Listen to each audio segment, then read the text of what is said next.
দর্শক, বাংলাদেশ টেলিভিশন নিবেদিত প্রিয় শিল্পী প্রিয় গান অনুষ্ঠানে আপনাদের সবাইকে স্বাগত জানাচ্ছি। মা, মাটি, দেশ আমাদের মূল পরিচয়। আর সেই পরিচয় থেকে আমরা মাঝে মাঝে যতই বিচ্যুত হয়ে যাই না কেন, মূল কথা হলো পরিচয়ের ঠিকানা যদি না থাকে তবে নিজকে কিন্তু অদৃশ্য করে ফেলতে হবে।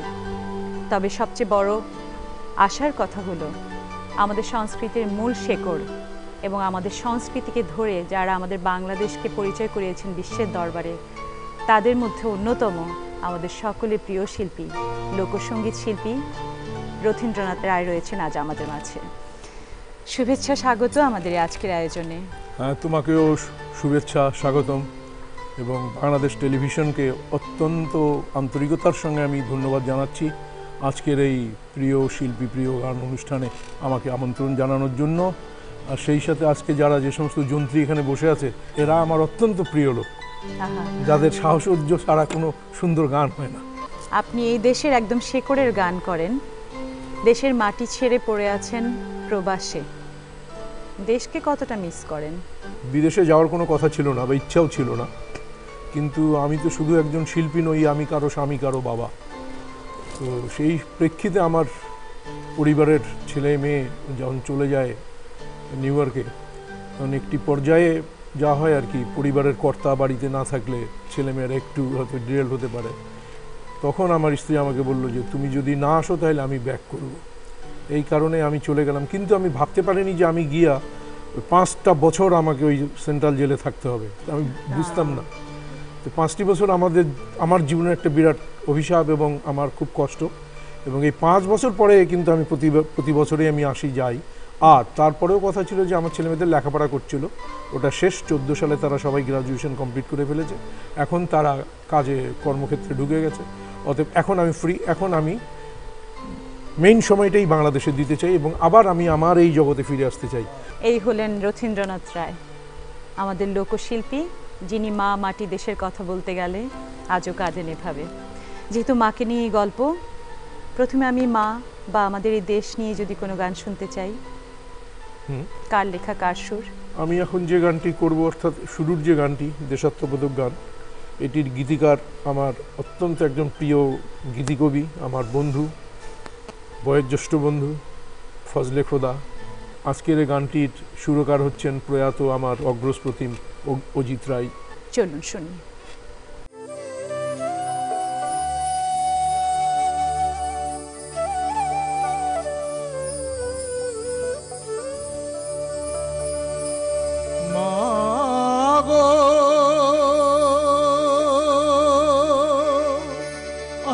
আমার মা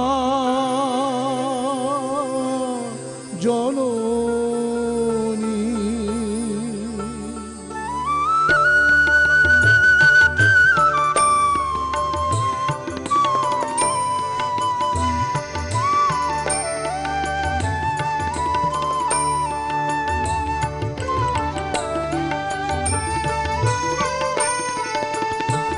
কত আদর দিয়ে সোহাগ দিয়ে লালন করো তুমি, ও কত আদর দিয়ে সোহাগ দিয়ে লালন করো তুমি।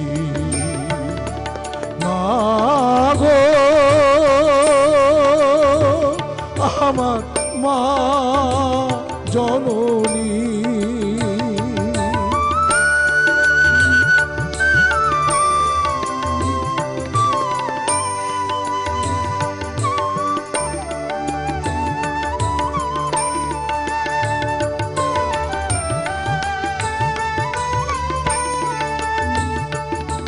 তোমার সুখে আমি সুখী, তোমার দুঃখে আমি দুঃখী, তোমার সুখে আমি সুখী, তোমার দুঃখে আমি দুঃখী।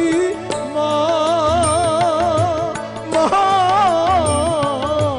গো আমি নিত্য বাঁচি নতুন করে, নিত্য তো বাঁচি নতুন করে তোমার কপল চুমি, কত আদর দিয়ে সোহাগ দিয়ে লালন করো তুমি। মা গো আমার মা জননী,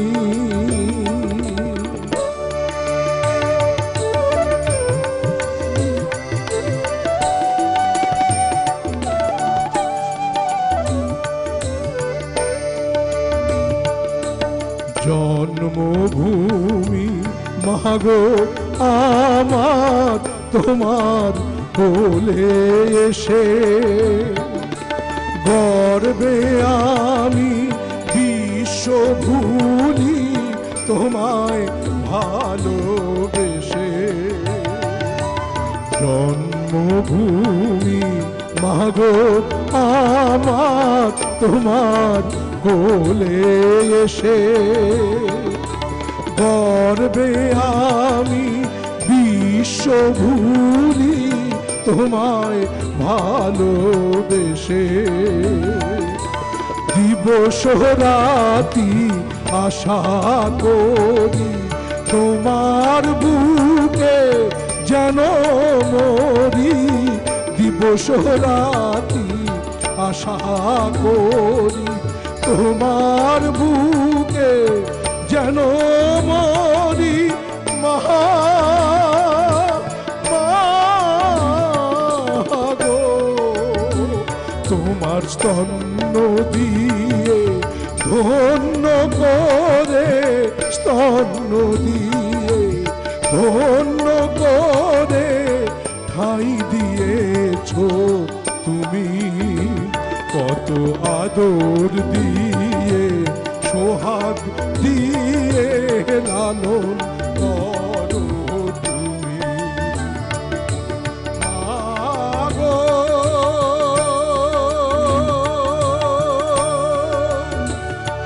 আমার মা জননী, কত আদর দিয়ে সোহাগ দিয়ে লালন করো তুমি। ও কত আদর দিয়ে সোহাগ দিয়ে লালন করো তুমি। মা গো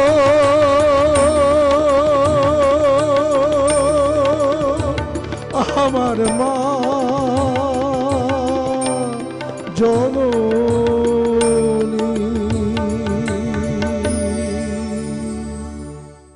জন্ম, মৃত্যু, ভালোবাসা, এই তিনটি জিনিস নিয়ে মানুষকে চলতে হয়। কিন্তু সবচেয়ে বড় সত্যি হলো জন্ম এবং মৃত্যুকে কিছুটা অজ্ঞাত করে ভালোবাসাটাকে সঙ্গী করে আমরা প্রতিনিয়ত চলতে চাই। তবে এটি সত্যি, বাংলার লোকগান, বাংলার চিরায়ত যে গানগুলো, সেই গানগুলোতে এই জীবনবোধের কথাই বারবার উঠে এসেছে। জন্ম, তারপর তো ভালোবাসা, তারপর মৃত্যু। একটি বিখ্যাত গান শুনবো আমাদের সবার প্রিয় শিল্পী রথীন্দ্রনাথ রায়ের কাছে, কে বলে মানুষ মরে। গানটি সম্পর্কে একটু বলবেন। এই গানটির গীতিকার কুটি মনসুর, এর সঙ্গে 4টি গান আমরা করেছিলাম। আপনার সেই গানটা যে কে বলে মানুষ মরে, তারপরে আমরা পরের গান। কে বলে মানুষ মরে আমি বুঝলাম না ব্যাপার, মানুষ মরিলে তবে, মানুষ মরিলে তবে বিচার হবে কার? ও বলো বিচার হবে কার? কে বলে মানুষ মরে আমি বুঝলাম না ব্যাপার, কে বলে মানুষ মরে।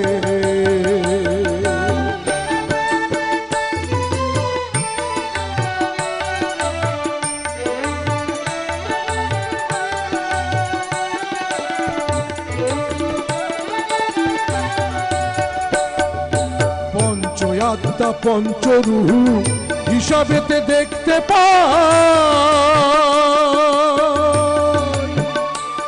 ওরে একেতে হয় দুয়ের জনম পরমাতার মরণ নাই, পরমাতার মরণ নাই। আরে পরমাতার কর্ম লইয়া জীবাত্মা যায় বিলীন হইয়া,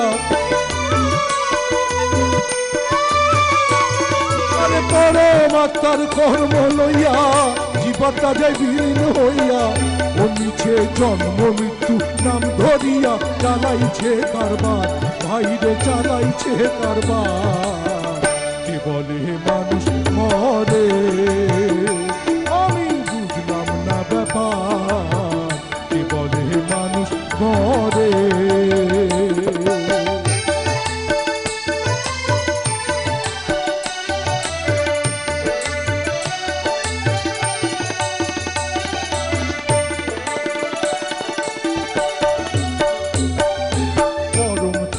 নিরাকারে খেলছে খেলা নিরেতে। ওরে জীবাত্মা জীবিত থাকে পরমাত্মার জোরেতে, পরমাত্মার জোরেতে। ওরে আদি শক্তি পরম যিনি জীব দেহ চালাইছেন তিনি, আদি শক্তি পরম যিনি জীব দেহ চালাইছেন তিনি। ভাইরে শক্তিবিহীন দেহ খানি হইয়া যায় বেকার, ভাইরে হইয়া যায় বেকার। কে বলে মানুষ মরে, ওই আমি বুঝলাম না ব্যাপার। কে বলে মানুষ মরে,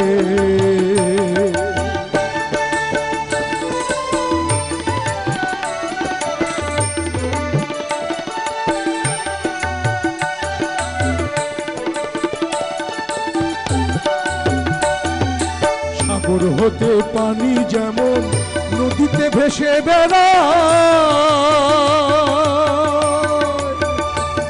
ওরে যথায় হতে আসে পানি তথায় আবার চইলা যায়, তথায় পানি চইলা যায়। তোমার ভাটায় চলে ফিরে সাগর কিন্তু শুকায় না রে। জোয়ার ভাটায় চলে ফিরে সাগর কিন্তু শুকায় না রে। তেমনি মানুষ চলে ফিরে মন সুর কয় বারবার, ভাই রে মন সুর কয় বারবার। কে বলে মরে, আমি বুঝলাম না ব্যাপার। কে মানুষের মরলে পরে, মানুষ মরিলে তবে বিচার হবে কার? ও বলো বিচার হবে কার? কে বলে মানুষ মরে, ওই আমি বুঝলাম না ব্যাপার। কে বলে মানুষ মরে, আমি বুঝলাম না ব্যাপার। কে বলে মানুষ মরে। প্রিয় দর্শক, ভীষণ ভালো লাগে একটা সময় কাটছে। মনে হচ্ছে মাটির সুরে মাটির গন্ধে একদম শিকড়ের কাছাকাছি বসে আছি, কারণ আমাদের সঙ্গে রয়েছেন আপনাদের আমাদের সবার প্রিয় শিল্পী রথীন্দ্রনাথ রায়। দাদা, আপনার কাছে একটু শুনতে চাই, অনেকেই দেখা গিয়েছে যে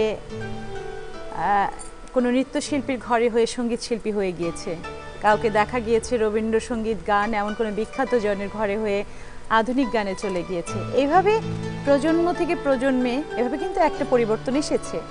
কিন্তু অদ্ভুত হলেও সত্যি, পারিবারিক ঐতিহ্যটা আপনি ধরে রেখেছেন তা নয়, শুধু যেখানে জন্মেছেন সেখানকার ঐতিহ্যটাও ধরে রেখেছেন। আমি একটু আপনার বাবা বিখ্যাত হরলাল রায়ের কথা শুনতে চাই আপনার মুখে। আমার বাবা প্রয়াত হরলাল রায় লোকসঙ্গীত শিল্পী, মূলত ভাওয়াইয়া। ভাওয়াইয়ার তিনি গীতিকার, সুরকার। শুধু ভাওয়াইয়া গানও লেখেননি, পল্লীগীতি লিখেছেন, আধ্যাত্মিক লিখেছেন। এবং এই টেলিভিশন শুরু থেকে উনি টেলিভিশনে স্টাফ আর্টিস্ট ছিলেন, তার এখানে চাকরি। এবং সেই চাকরির সুবাদে লোকসঙ্গীতের যে সমস্ত অনুষ্ঠান হতো, বাঁশুরি, হিজল তমাল, এইগুলোতে ওনার পরিচালনায় যত উনি নিজে গান লিখতেন, সুর করতেন এবং বিভিন্ন শিল্পীদের গাওয়াতেন।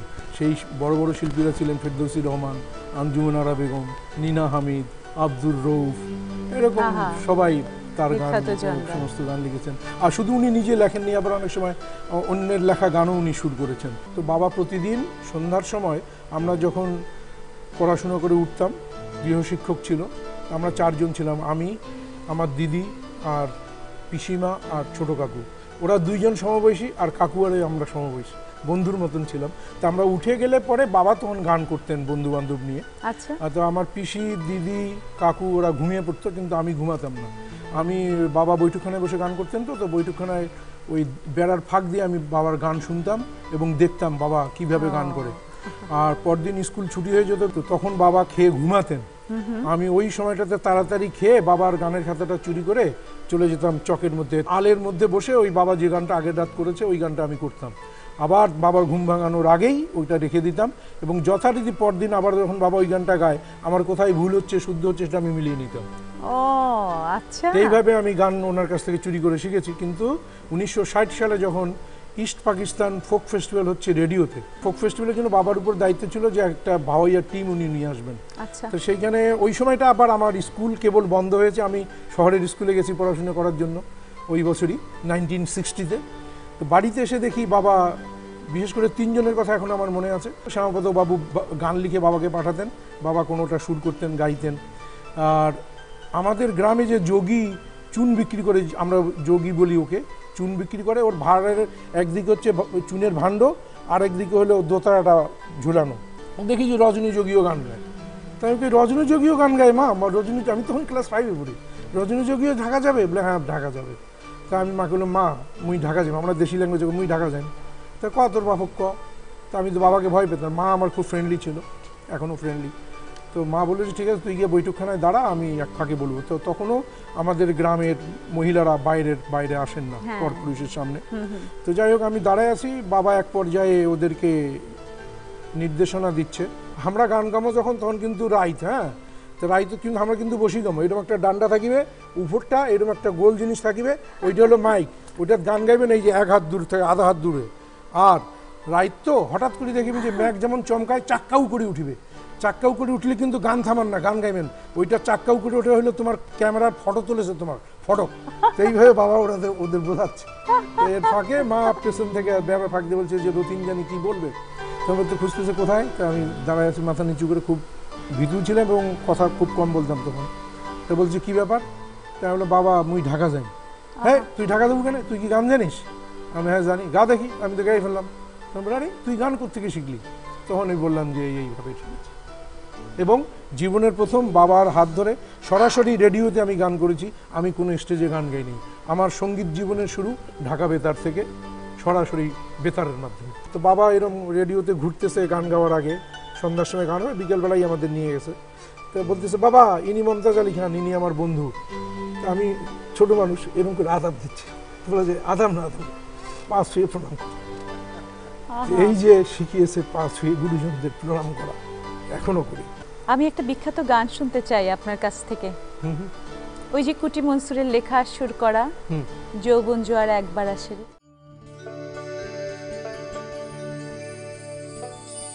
যৌবন জোয়ার একবার আসে রে,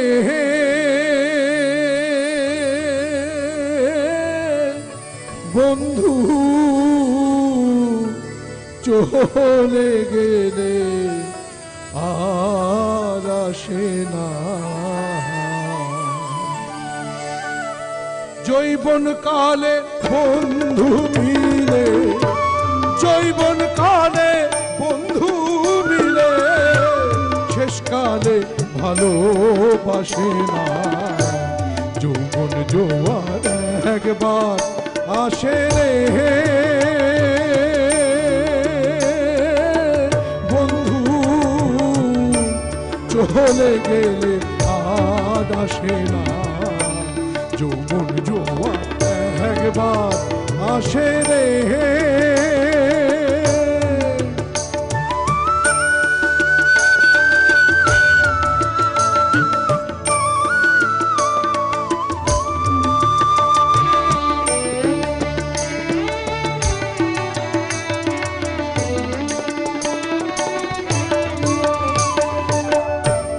নদীর জোয়ার চলে যায়, ফিরে পায় শ্রাবণে।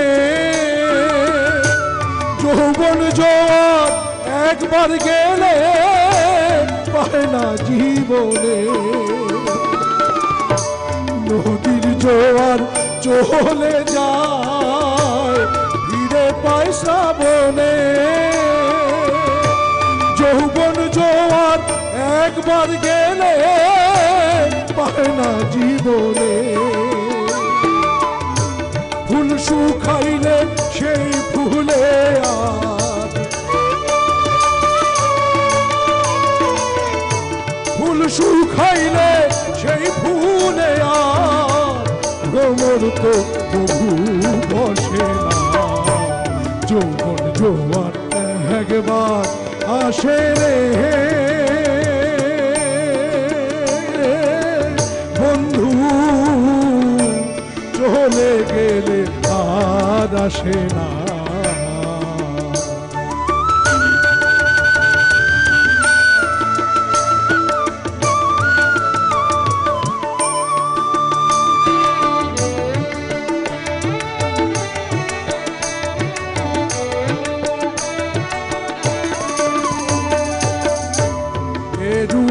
জৈবনের গৌরব মিছে যারা করে, অবশেষে পতন ঘটায় ভাটায় যখন পড়ে। রূপ জৈবনের গৌরব মিছে যারা করে, অবশেষে পতন ঘটায় ভাটায় যখন পড়ে। হৃদয়ে যার ব্যথা ভরা,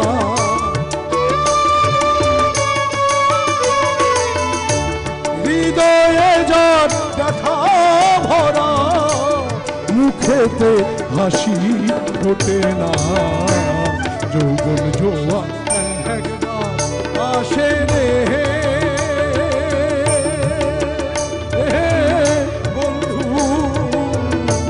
চলে গেলে আর আসে না। যৌবন কালে বন্ধু মিলে, যৌবন কালে বন্ধু মিলে, শেষকালে ভালোবাসে না। যৌবন জোয়ার একবার আসে রে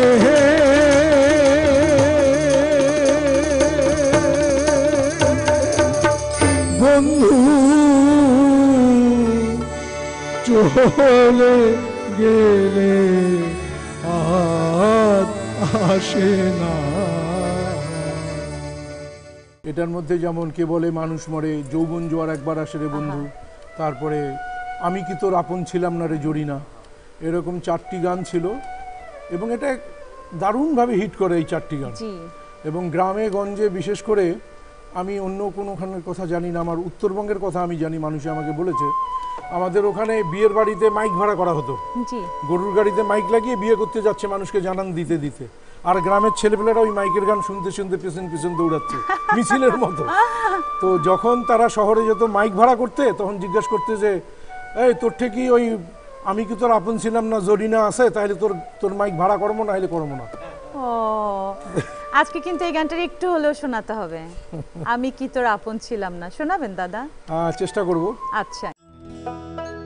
আমি কি তোর আপন ছিলাম না রে জরিনা, আমি কি তোর আপন ছিলাম না, আমি কি তোর আপন ছিলাম না রে জরিনা, আমি কি তোর আপন ছিলাম না।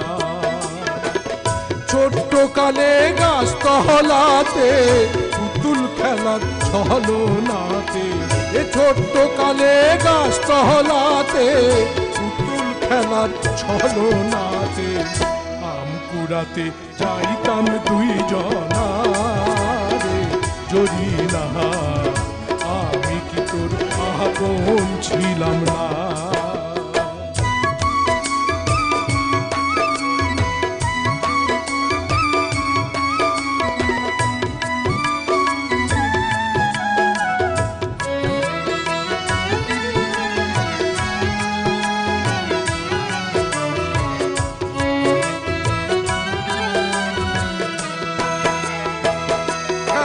সাথী যখন ছিল কাছে থাইকা দূরে রইলাম, সেই কথা কি মনে পড়ে না? খেলার সাথী যখন ছিল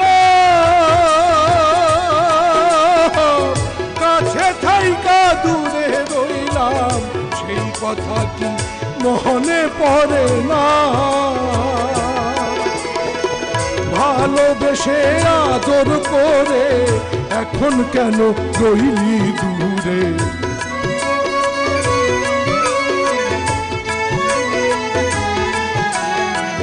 ভালোবেসে আদর করে এখন কেন রইলি দূরে? এর মতো আর নাই রে যন্ত্রণা রে জরিনা, আমি কি তোর আপন ছিলাম না?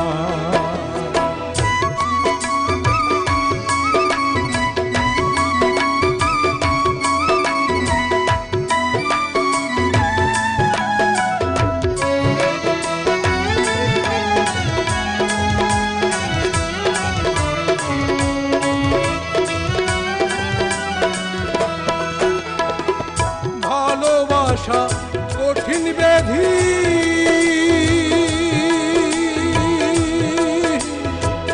জ্বালায় পোড়ায় নিরবধি, সেই জ্বালানি প্রাণে সহে না।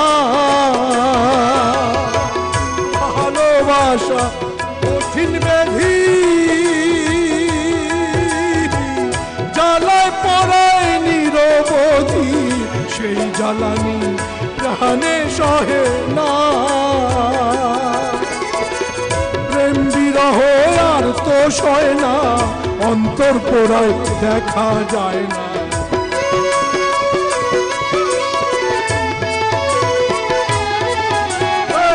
প্রেম বিরহ আর তো সয় না, অন্তর পোড়ায় দেখা যায় না।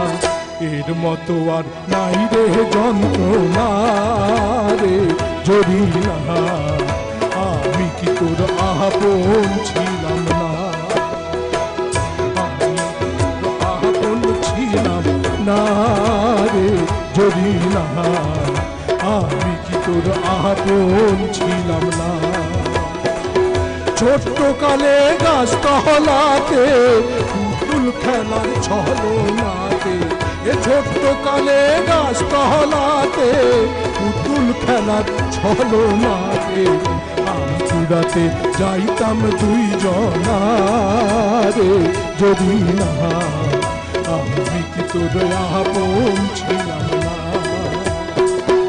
আমি কি তোর আপন ছিলাম না রে জরিনা, আমি কি তোর আপন ছিলাম না? যদিও আমরা লোকসঙ্গীত শিল্পী রথীন্দ্রনাথ রায়কে জানি লোকসঙ্গীত শিল্পী হিসেবে, কিন্তু অদ্ভুত হলেও সত্যি তখনকার সময়ে সব শ্রেণীর বা সব ঘরানার শিল্পীদেরকেই চলচ্চিত্রে ব্যবহার করা হতো। যদিও বা সেই ট্রেন্ডটা থেকে এখন আমরা ভিন্ন জায়গায় রয়েছি। একজন লোকসঙ্গীত শিল্পী বর্তমানে আমি জানি না চলচ্চিত্রে গাইবার সুযোগ পান কিনা, কিন্তু তখনকার সময়ে চলচ্চিত্রের সিকোয়েন্সের প্রয়োজনে এভাবে করে বিখ্যাত শিল্পীদেরকে চমৎকার চমৎকার গান চলচ্চিত্রে গাওয়ানো হয়েছিল, যে গানগুলো আজও আমাদের কাছে অমর। আজ আমরা তেমনি দু একটি গান শোনানোর সৌভাগ্য হলো আমাদের দর্শকদেরকে, কিন্তু অদ্ভুত হলেও সত্যি সময়ের কারণে আমরা অনেক বিখ্যাত গান রথীন্দ্রনাথ রায়ের যেগুলো তিনি চলচ্চিত্রে গেয়েছিলেন সবগুলো গান উপস্থাপন করতে পারলাম না।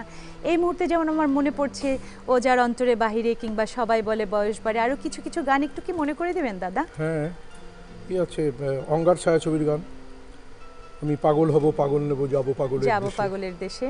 তারপরে তোমার সুজন সখীর গান, হায়রে কথাই বলে গাছে বেল পাকিলে তাতে কাকে। তারপরে সারেং বইয়ের গান হীরামতি হীরামতি ও হীরামতি। সেই যে হীরামতি, এটা কমপ্লিটলি একটা মডার্ন সং। জি, আজকালকার হলে তো এটা কখনোই আমাকে দিয়ে গাওয়াইতো না, উনি তো পল্লিকি দিয়ে, উনি এটা কি গাবে? কিন্তু আলম খান জানে যে এটা রথিনের কণ্ঠেই ভালো আসবে। এবং সবচেয়ে বড় ব্যাপার শুধুমাত্র তা নয়, চলচ্চিত্রের প্রয়োজনে শিল্পীকে সেভাবে নির্ধারণ করা হতো।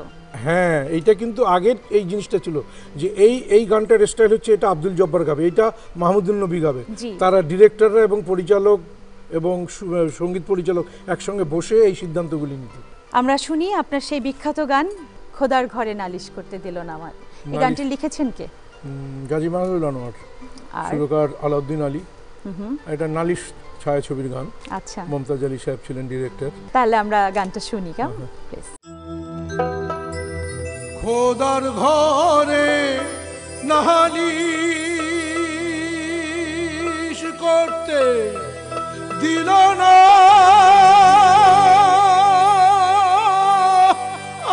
আমারে, খোদার ঘরে নালিশ করতে দিল না আমারে, পাপ পুণ্যে বিচার এখন মানুষে করে।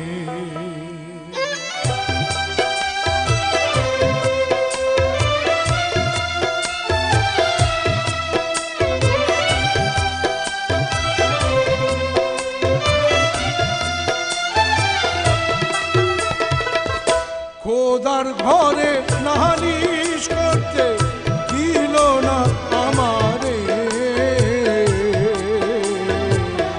পাপ পুণ্যের বিচার এখন মানুষে করে,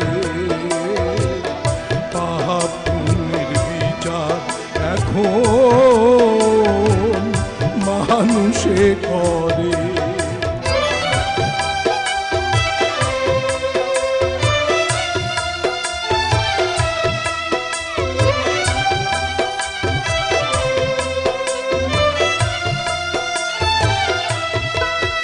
আমার মনের দুঃখ বোঝার মতো আপন কেহ নাই, বলো কার কাছেতে যাই। আমার মনের দুঃখ বোঝার মতো বন্ধু কেহ নাই, বলো কোথায় পাবো ঠাই। আমি পথের যা যাব আমার আপন হইল পথ,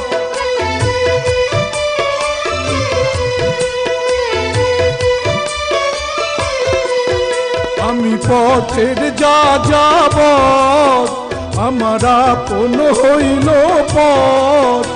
ও আশারি ঘর ভেঙে গেছে দারুণ ঝড়ে, পাপ পুণ্যের বিচার এখন মানুষে করে, পাপ পুণ্যের বিচার এখন মানুষে করে।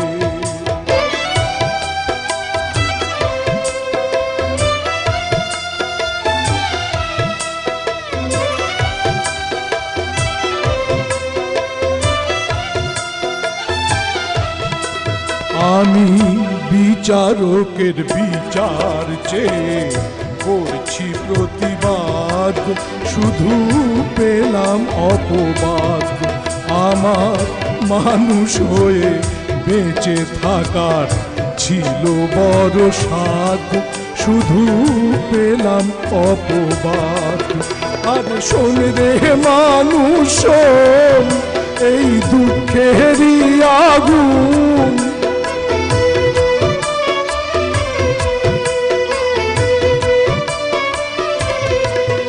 আরে শোন রে মানুষ এই দুঃখেরই আগুন। ও আর কতকাল রাখবো জেলে এই অন্তরে, পাপ পুণ্যের বিচার এখন মানুষে করে, পাপ পুণ্যের বিচার এখন মানুষে করে। খোদার ঘরে নালিশ করতে দিল না আমারে, পাপ পুণ্যের বিচার এখন মানুষে করে, পাপ পুণ্যের বিচার এখন মানুষে করে খোদার ঘরে নালিশ করতে দিল না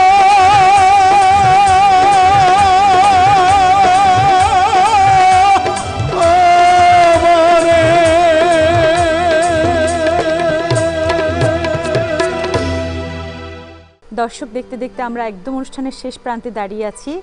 রথীন্দ্রনাথ রায়কে আসলে সময়ের গণ্ডিতে বেঁধে রাখা খুব কঠিন, কিন্তু সময়ের সাথে অবশ্যই আমাদের চলতে হবে, নইলে হয়তো সময়ই আমাদেরকে ছেড়ে পালাবে। দাদা, আমরা শেষ গান শুনতে শুনতে বাড়ি যাব। এই একটা গান আপনার বাবার বিখ্যাত হরলাল রায়ের যদি আজ না শোনাই তাহলে তো অনুষ্ঠানটা একদম অপূর্ণ থেকে যাবে। আমরা কি তার কোনো গান দিয়ে শেষ করবো আজকে? একটা ভাওয়াইয়া চটকা দিয়ে শেষ করবো। আচ্ছা, বাবার লেখা, বাবার সুর করা, চলুন।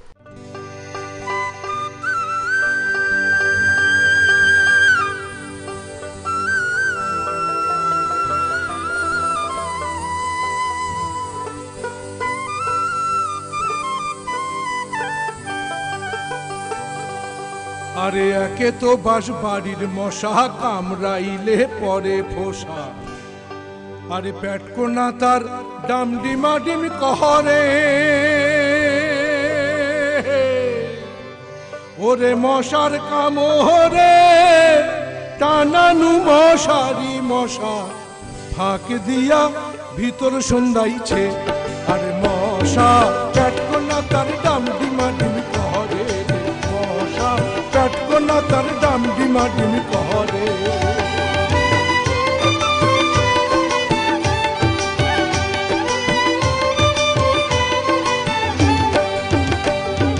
মশার কামড়ে মামুই গাও দিনু ক্যাথা,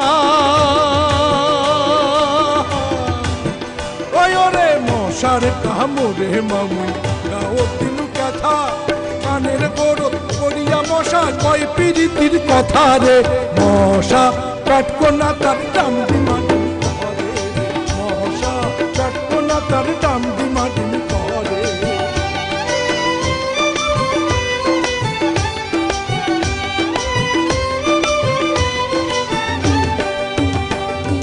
মশার কামড়ে মামুই কেনু বাপের বাড়ি,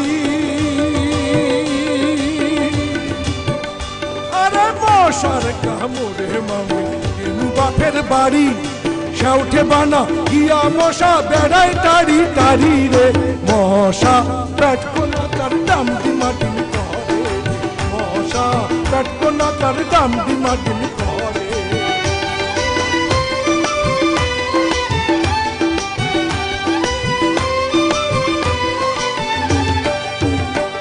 আরে মশার কামড়ে মামুই ঘর দিনু ধুমা, আরে মশার কামড়ে মামুই ঘর দিনু ধুমা, নিন্দতে পড়িয়া মশা খাইলে গালের চুমারে, মশা পেটকোনা তার ডামডিমা ডিম কহরে, মশা পেটকোনা তার ডামডিমা ডিম কহরে। আরে একে তো বাস বাড়ির মশা কামড়াইলে পরে পড়ে, আরে পেটকোনা তার ডামডিমা ডিম কহরে, ওরে মশার কামড়ে টানানু মশারি মশা ফাঁক দিয়া ভিতর সন্ধ্যাইছে, আরে মশা পেটকোনা তার ডামডিমা ডিম কহরে, মশা পেটকোনা তার ডামডিমা ডিম কহরে, পেটকোনা তার ডামডিমা ডিম কহরে, পেটকোনা তার ডামডিমা ডিম কহরে রে মশা, পেটকোনা তার ডামডিমা ডিম কহরে রে মশা, পেটকোনা তার ডামডিমা ডিম কহরে।